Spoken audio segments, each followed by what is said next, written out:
My name's Adam. I have a YouTube channel called Vege Plus. I talk to people about veganism, animal rights. So you saw my sign and you sat down. What do you think about my sign? You're not vegan, you support animal abuse. I'm not vegan, and I don't not support veganism. I just think that it's a little overcrowded. I think it's just a little too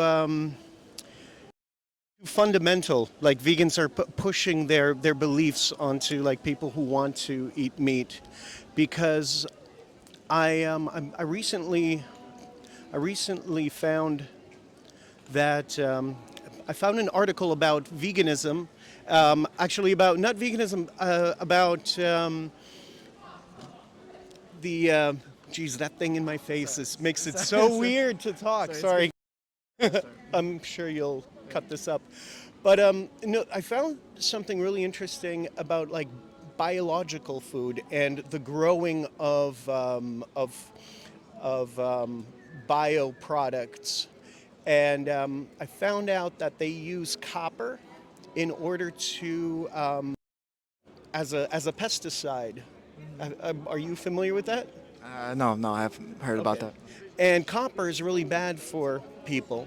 So using copper as a pesticide, as opposed to using synthetic pesticides, whereas when you use a synthetic pesticide, when it rains, the synthetic pesticide apparently, according to this article, dissolves, whereas the copper stays in the food, and it's mainly vegetables. So I'm thinking, both sides are a little.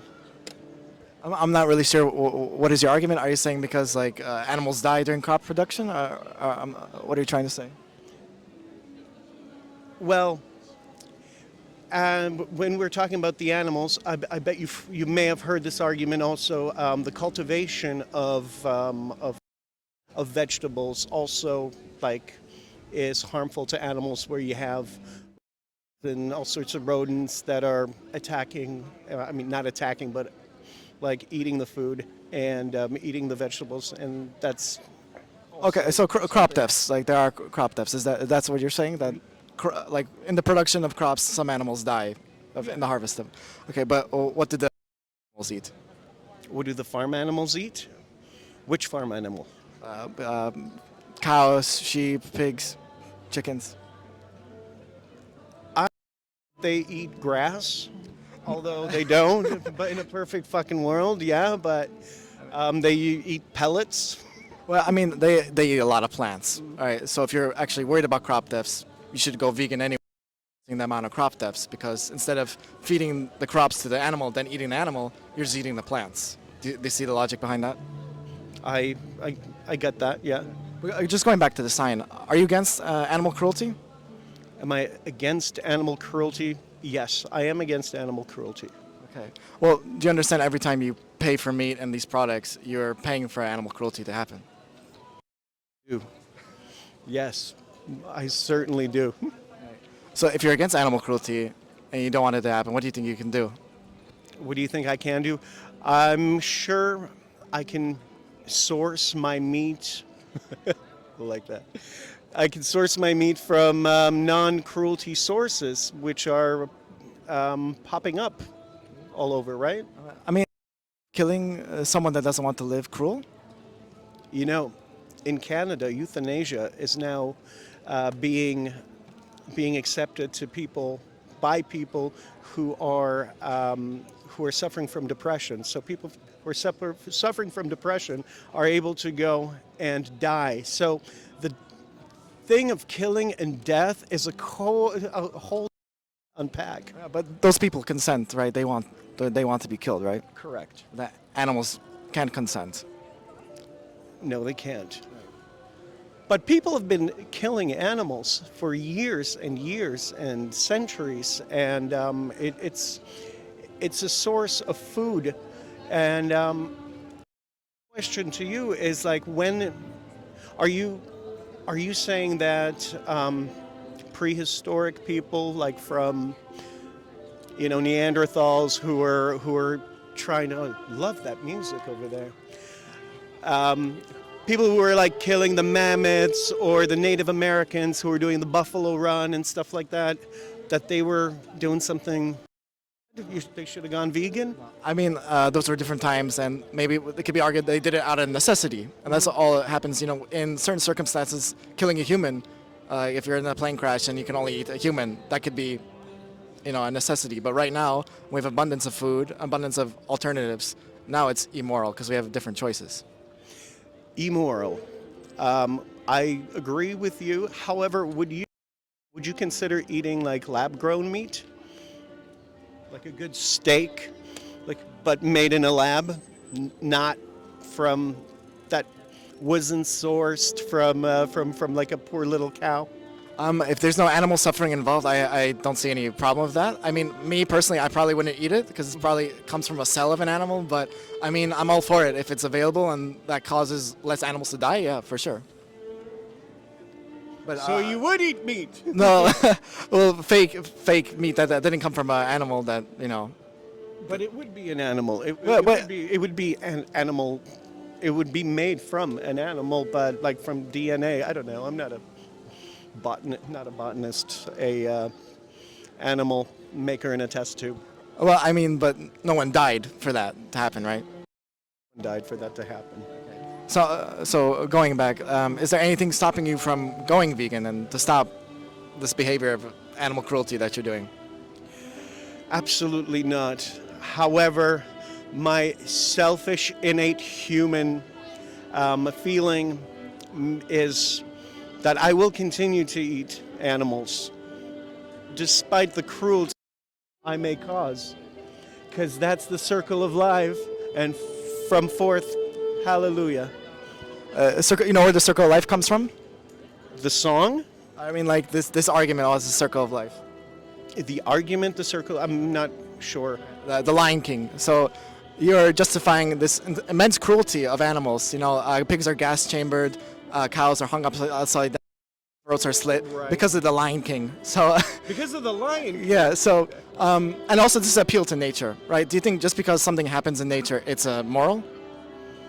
Just because something that happens in nature, is it immoral? Is it moral if it's something happens in nature? Like we should do it because it's natural. That's a really good question, and to answer it just like this in an interview on the street is quite. I can't answer that. I mean, you know, there's a lot of awful things in nature, like rape. Lions rape each other. They eat their young, or if they see like a rival lion, they have cubs, they'll kill it. So obviously we shouldn't follow them just because it happens in nature, right? Absolutely not. So basically, I think what I'm getting from you is just a taste pleasure that's going vegan. Would you agree? Taste pleasure is, you know, meat doesn't taste as good as it used to. However,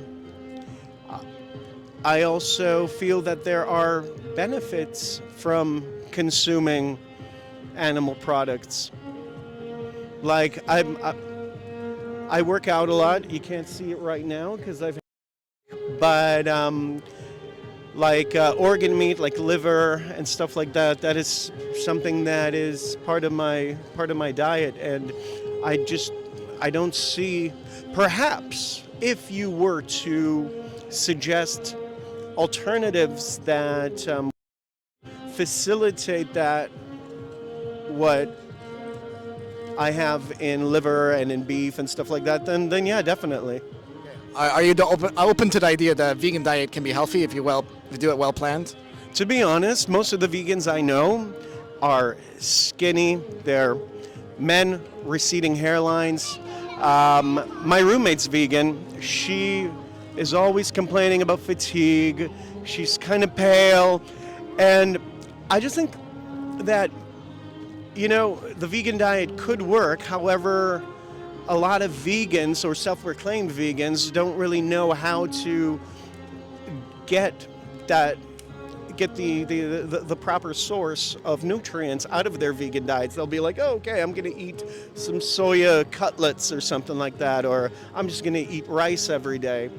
And people treat it more as a subculture rather than an actual way of nourishment. Okay, but we could say that about any diet, right? Any unplanned diet can be bad. Like all carnivore diet can be bad if you don't plan it all right. But there's a biggest study. The American Heart Association released a study, a peer-reviewed study, that all stages of life, vegans can be healthy, even during pregnancy. And there's vegan athletes, vegans come for. Yes, I saw that movie. It was great. Arnie is vegan. Game changers they're talking about. Game changer. Yes. Yeah, Wonderful. yeah. So you think so it is possible? Yes. Yes. Now that you brought that, I see that German guy carrying all that. But dude, but how much? You also have to look at it at an economical and like an economical level. And you know what? I've been speaking so much Polish that I'm losing my English words. How do you say dostępność? Availability. Availability. Thank you. Availability of products. Do you think you can, like, are you based out of Poland? Yeah, I'm in Warsaw. Okay, cool. Is it possible to be vegan, a healthy vegan in Poland? Of course. Okay. I mean, you think about the cheapest things in the supermarket are the essentials like rice, beans, vegetables, right? You don't have to buy these fake products to go vegan. And if you have access to a supermarket, you can go vegan. Yeah. If I have access to a supermarket, which one? Because definitely not Biedronka. No, Biedronka, everything. Like if you have, yeah. Well, listen, you know what? You've changed my mind. I have? I'm not getting Warburger tonight. I want to eat a carrot. Okay. Do you think you could do like a 30-day challenge of going vegan and see how you feel? Yes, absolutely. All right, let me give you some materials to help you with that. It should be on the table. I totally forgot. Here you go. It's in Polish, but if you say you speak Polish, zostań vegan na 30 dni. So all these, it's a great website to help you unpack, and there's some reasons we talked about as well. So. Sweet. Where do I have to? Is there an app? Do you have to sign up so that you know that I'm doing it? Oh, there you go. There's a little calligraphy. Yeah. Sweet, yeah, you can do that. And all right. Yeah, I think we're gonna finish. Thank you so much for talking to me, and I hope you go vegan. All right, thank you.